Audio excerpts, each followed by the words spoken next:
Alright, we are back for the last fight before Elesa. I'm a little worried about this one. I'm honestly really worried about levels. My cap is 38, so if this Pokemon over levels, we can't use it. I don't think that'll be a big deal, and I don't think we have any other Pokemon that would be a big deal, but we'll just kind of have to see. Got a couple new encounters. We've got Indiana and Maine now on the team.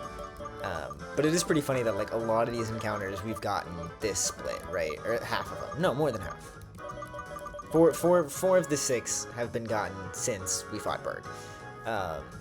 This thing, I know you kind of get it and you're like, this is bad, but it's fast, it's got U-turn, and it has fake out, and it's defiant. I think this thing is pretty good, and I think we've got some interesting potential with it. This thing with Eviolite, I think, is actually going to be really bulky, and I'm really looking forward to that. Eviolite, bulk monster. I also got a Scyther, which I'm pretty pumped about. I have the potential to get a hidden Grotto Venusaur. I haven't taken it yet. I also have a potential for an Archeops that I mentioned last time. Haven't taken that.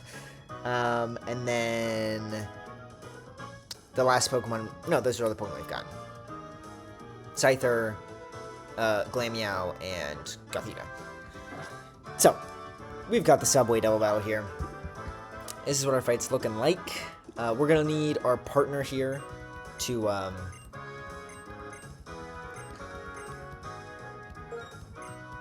we're going to need our partner here to lock in. And we're going to need our enemies to lock out. This fight is really hard. Part of the reason because, both these leads have Protect. They cover a lot of typings. I think choosing Oshawott actually makes this fight easier because my partner has Pignite, which is really useful. But I need that Pignite to do something. I need a lot. I need a lot. That's basically it, is I need a lot. I need a lot.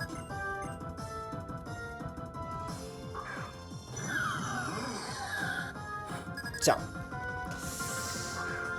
my original play was going to be to knock off the Chandelure. It wouldn't kill, it would do about 60%, and it would reduce the power, but I'm kind of thinking about snarling.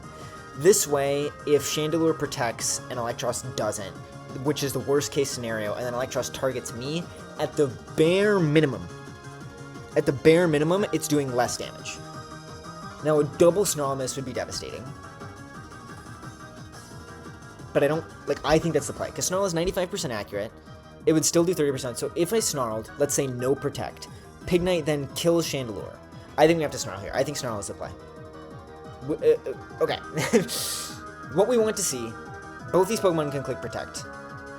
My original play was to knock off the Chandelure, because knock off plus high horsepower would kill it, but if it protects, then we get into some murky waters. I live both a Heat Wave.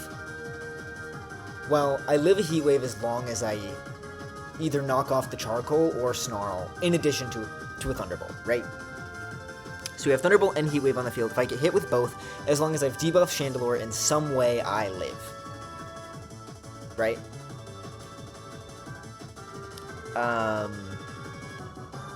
Correct. I think I Snarl.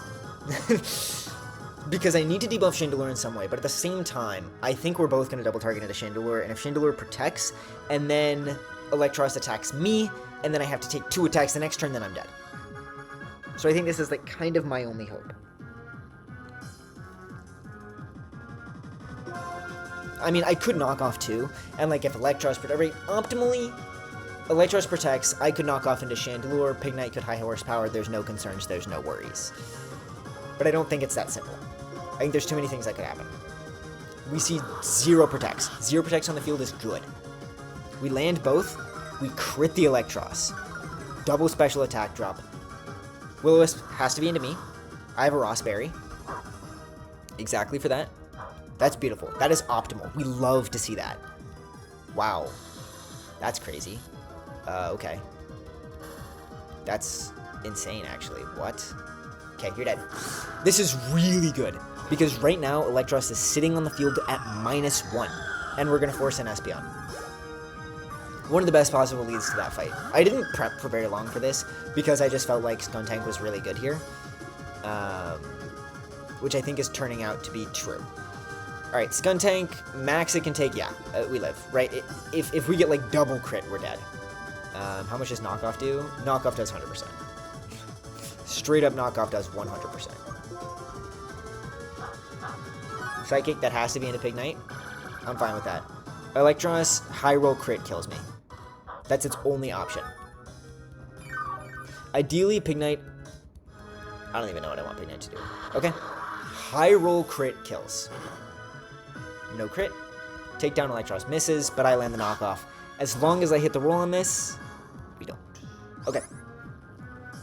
If I get double target into, I'm dead here. So what I'm going to do is I think go to this thing. Because this thing has Fake Out, which means it could kill Espeon with priority. This thing should also be able to take... Like, the strongest move is Power Gem or Aura Sphere. Either of which... This thing could take a Power Gem. It would eat an Aura Sphere, though. I also want to start splitting some XP so that we don't overlevel. Pignite might go down here, though. Yeah, okay. Hopefully... Electros also brick-breaked into Pignite, hoping to get that same situation. Beautiful. We eat this easily. I expect Thunder Wave. Here. But, Espeon cannot protect, we're just gonna fake it out. Second Fake Out Mon, by the way. Instantly using it. Fake Out is so good in a game like this. Crunch from Simisage, we love to see it. Thunder Wave on me. I'm chill with that. I don't even think crit kills me here. I'm Eviolite. I've got everything in the world going for me, but there's honestly no reason not to switch to Parasect. This thing can't do damage to Parasect. Parasect does really well into the only remaining Mon in this fight, which is Umbreon. So we're just gonna go straight to Parasect. Simisage Seed Bombs, that should pick up the kill. And this is free. Yeah, so like worst case probably would have been Chandelure protects turn 1, and then Electros Thunderbolts me. Right? Because that would have meant I still would have been dead and I probably would have had to risk it. But the situation of like that exactly happening, right? Because ultimately Electros could have Thunderbolted, could have Thunderwaved. It also could have Brick-Breaked Pignite. It also could have Protect, right? There were 3 moves Electros could have done. It had to choose one. Chandelure had to choose one of the 3 it could have done as well. And then Chandelure... Also, next turn, like, they both, right, they had to choose, they had to get, like, 1 in 3, 1 in 3, 1 in 3, 1 in 3. Right? Back to back to back to back. Was the only situation that was, like, really negative. Just because I think Skuntank is really, really good for this fight. Foul Play. I actually didn't calc this. Oh, wow. I should have calced that. I'm shocked I did that much.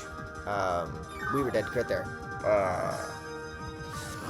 I would have gone to Scrafty if I knew that, because Scrafty eats that easily. I guess I always should have calced that, though. Alright. Double battle easy.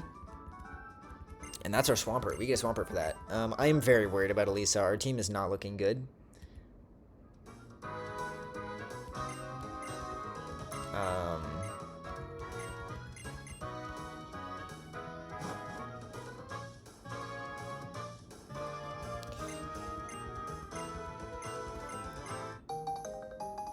What?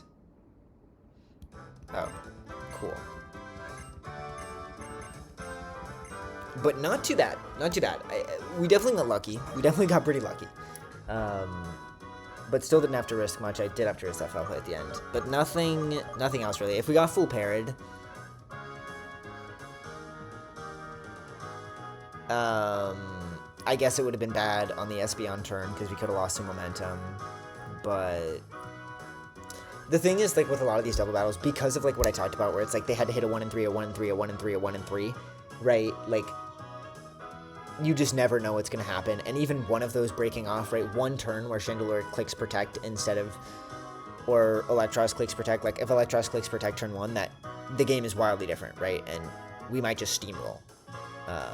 Because I would have gotten burned, and then I would have healed the burn, and Chandelure would be gone. And we would have taken no damage, right? Nobody would have been touched. And, like, if Pignite didn't miss the takedown, missing takedown was unlucky, right? So, those are things happened. But we came out pretty safely, pretty easily, and we get our Swampert now. I have Swampert. Oh, wow. As well as 2 other possible...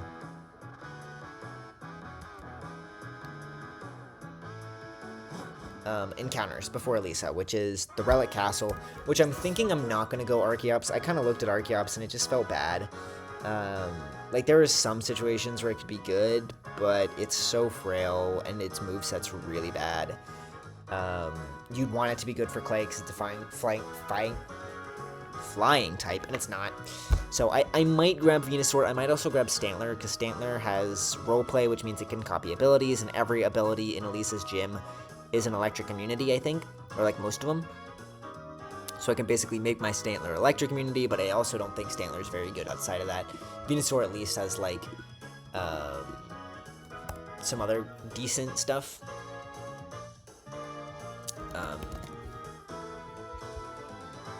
Like Stantler is marginally buffed, but we'll see.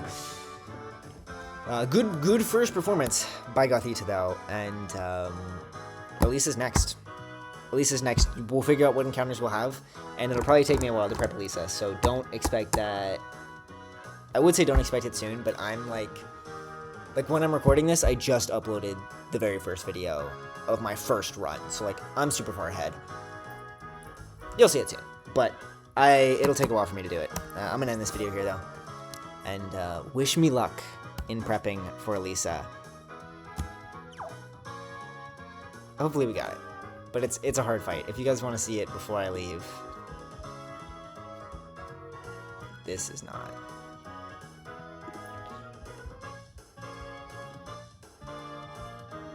This is Elesa. This right here is Elesa. Triple battle. It's gonna be tough, but I think we can do it. I think we can do it. So I'll see you guys for her.